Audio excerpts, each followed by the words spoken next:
Bonsoir à tous. L'Organisation ouest-africaine de la santé coordonne les différentes actions pour mieux lutter contre le paludisme et les maladies tropicales négligées. Une rencontre a eu lieu à cet effet à Dori dans le Sahel avec tous les professionnels du domaine. Et puis, les personnes âgées et démunies reçoivent des chèques. Cela leur permettra d'améliorer leurs conditions de vie en créant des activités génératrices de revenus. L'initiative est du gouvernement burkinabé. Nous en reparlons dans un instant. Bienvenue au journal des régions. L'Afrique de l'Ouest s'unit contre le paludisme saisonnier et les maladies tropicales négligées. Et c'est à Dori que les professionnels du domaine se sont réunis pour convenir de la synergie à mettre en place pour venir à bout de ces maladies. Les actions sont coordonnées par l'OAS, l'Organisation ouest-africaine de la santé. Benoît Convolbo et Sekou Zongo. Identifier et planifier les activités transfrontalières à mener lors des campagnes de prévention du paludisme et les maladies tropicales négligées, c'est l'objectif de cette rencontre entre professionnels en charge des maladies transmissibles du Burkina, du Mali, du Niger et les partenaires techniques et financiers. Les populations transfrontalières dans toute la région sont confrontées à ces maladies et très souvent les actions, la mise en œuvre des programmes se fait dans chaque pays. Donc ceci est une initiative qui permet au pays d'avoir des actions concertées afin de pouvoir éliminer le paludisme et réduire l'incidence des maladies tropicales négligées que nous avons dans la région. C'est pourquoi un appel a été lancé afin que les 3 pays concernés travaillent réellement à couvrir l'ensemble des populations vivant aux frontières et celles réfugiées. Nous devons de ce fait privilégier une approche globale et multisectorielle qui permet de toucher et protéger nos populations où qu'elles se trouvent et quelle que soit leur mobilité. Financé par la Banque mondiale et coordonné par l'Organisation ouest-africaine de la santé OAS, les pays concernés recevront chacun une enveloppe financière estimée à 17 milliards de francs CFA. Plus d'une tonne de drogue et autres stupéfiants sont incinérés à Waïouia. C'était à l'occasion de la Journée internationale de la lutte contre la drogue. Des séances de sensibilisation ont également été organisées avec possible les jeunes. Reportage de Irénée Kaboré et Alidou Alain Savadogo. Bouter la consommation de stupéfiants hors de nos frontières, c'est l'un des objectifs de cette Journée internationale de la lutte contre la drogue dans la région du Nord. Au total, plus d'une tonne de produits contrefaits, de la drogue, des comprimés et des cigarettes ont été incinérés. Un signal fort de nos autorités locales pour venir à bout du trafic et de la consommation de ces produits. Nous lançons donc un appel à la population en général de nous aider afin qu'on puisse découvrir non seulement les dépôts, parce que c'est surtout les dépôts qui sont importants. Et si on n'a pas de renseignements, on ne peut pas saisir ces dépôts-là. Ce que vous voyez, ce n'est qu'une infime partie. Il y a des endroits où c'est bien déposé. La consommation de la drogue est une réalité au nord du Burkina.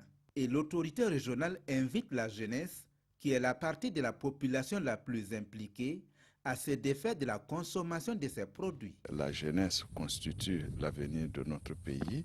Et la jeunesse, ce sont des bras valides.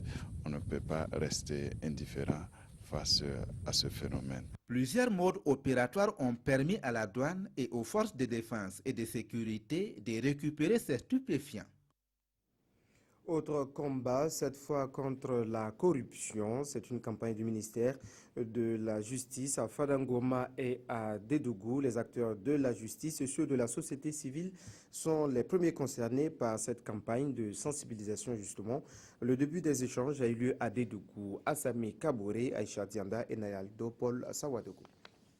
La corruption prendrait de l'ampleur et semble avoir élu domicile dans certains services de la justice. Et c'est pour éradiquer le phénomène que le ministère a initié cette campagne de sensibilisation au profit des acteurs de la justice et de la société civile. Le ministère de la Justice, à travers les juridictions, est un acteur important de la lutte contre la corruption. Mais les acteurs de la société civile interviennent surtout pour les questions de prévention. Donc nous avons estimé que c'était nécessaire de mettre nos efforts ensemble pour sensibiliser davantage les uns et les autres sur la nécessité de prévenir les actes de corruption. Cette campagne regroupe une cinquantaine de participants issus du monde judiciaire et de la société civile. Pendant 48 heures, les participants vont échanger sur 3 thèmes. D'abord, il s'agira de présenter la loi portant prévention et répression de la corruption au Burkina Faso, adoptée au mois de mars 2015. Ensuite, nous échangerons sur les actions que mène l'ASE dans le cadre de la lutte contre la corruption. Et enfin, le 3e thème, il s'agirait de voir quelles sont les mesures disciplinaires qui peuvent être engagées au niveau des indélicatesses, au niveau du système judiciaire. Initiée depuis 2013, cette campagne se tient à Dédougou puis à Fadangourma. Elle vise à sensibiliser les acteurs de la justice et de la société civile pour une prise de conscience dans la lutte contre le phénomène de la corruption. Autre chose, les responsables du programme d'appui aux filières agro-silvopastorales effectuent une visite de terrain pour voir les réalisations au profit des paysans. Ce sont des sites de fabrication du compost et des systèmes d'irrigation goutte à goutte qui sont mis en place. Reportage de Karim Ilboudo et Mireille Carole Tougma. Un système d'irrigation goutte à goutte à Kourignon. Ici, comme dans ce verger industriel pilote de manguier à Mondon, l'importance d'un tel système est expliquée au comité de pilotage du programme d'appui aux filières agro-silvopastorales PAFASP. L'avantage de ce système, ça permet en fait à l'arbre, le manguier effectivement, de pousser, d'avoir des croissances rapides et de pouvoir bien produire également. Et vraiment, c'est pour renouveler les vieux vergers de manguier et permettre aux pays et aux différents producteurs de faire face à la demande qui est croissante. La visite de ces réalisations faites grâce au PAFASP intervient en prélude de la rencontre du comité de pilotage de ce programme. Les différentes réalisations que nous avons pu observer montrent effectivement qu'il y a un potentiel très important en cours de production et qui permet d'améliorer le niveau de vie des populations, surtout dans les zones rurales. Le programme d'appui aux filières agro-silvopastorales est mis en œuvre depuis janvier 2007 par l'État burkinabé avec le soutien technique et financier de la Banque mondiale. L'objectif du PAFASP est d'accroître la compétitivité des filières comme les filières mangue, oignons, bétail viande sur les marchés nationaux, sous-régionaux et internationaux. 75 millions de francs CFA ont été distribués à des personnes âgées et démunies. Cet argent va servir à créer des activités génératrices de revenus pour améliorer les conditions de vie justement de ces personnes. C'est une marque de solidarité du gouvernement burkinabé envers ces personnes en difficulté. Bitibi Naon Moussa Sano. Le gouvernement burkinabé fait parler son cœur. Cible choisie, les personnes âgées démunies. Au nombre de 500 et répartis sur toute l'étendue du territoire national, elles reçoivent cet appui financier d'un montant global de 75 millions de francs CFA, soit 150 000 par individu. L'objectif de cette remise de chèques aux personnes âgées, c'est de pouvoir leur apporter notre soutien pour mener des activités génératrices de revenus. Et pour cela, les personnes âgées, les 500 personnes âgées bénéficiaires de ce jour ont été identifiées au préalable par les services de mon département, ont bénéficié de formations et aujourd'hui c'est la remise de chèques pour leur permettre de mener leurs activités. Pour la ministre, cette initiative du gouvernement va en droite ligne avec le programme du président du FASO qui est de travailler à l'inclusion, un geste bien accueilli par les bénéficiaires du jour. Avant, j'ai soufflé un peu. Cet appui me permet de développer des activités qui sont en projet, à savoir l'élevage des poules et la vente de céréales. On rêvait de ça à chaque fois. Chaque fois on rêvait de ça. En tout cas, on remercie beaucoup de gouvernements d'avoir songé en tout cas aux vieux. Et pour que cet appui du gouvernement atteigne son objectif, la ministre exhorte les bénéficiaires à en faire un bon usage. À toutes les bonnes volontés, elle invite à poursuivre l'action enclenchée par le gouvernement. Tout autre chose, ils étaient une centaine de candidats au concours de récitation du Coran en entier. Abdul Bachid Diabati est le meilleur en la matière. Il décroche le premier prix. La compétition est à sa 6e édition cette année. Les précisions de Konsoun Koulibaly et Monkoun Dabiri.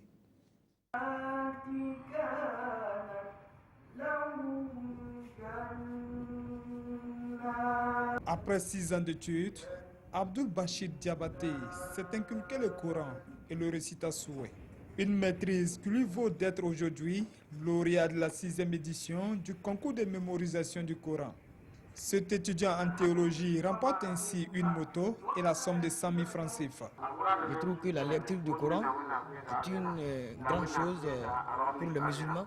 Depuis que j'ai appris le Coran, chaque jour, je le répète et je le révise aussi. Il est suivi par Mohamed Segda et Ahmed Maïga, qui remportent respectivement le 2e et le 3e prix.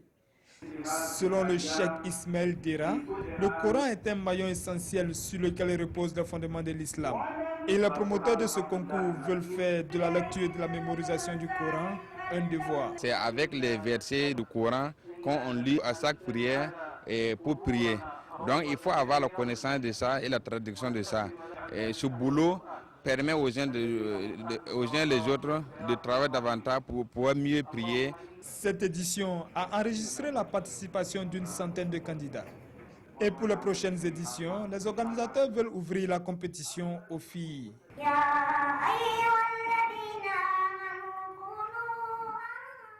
Pour terminer, fête de la musique à Waiguia, les artistes ont surtout discuté des difficultés qu'ils rencontrent.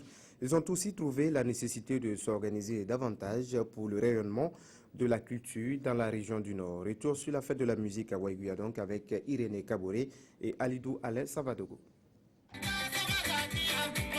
Nous sommes à la place de la nation de Waiguia pour la fête de la musique.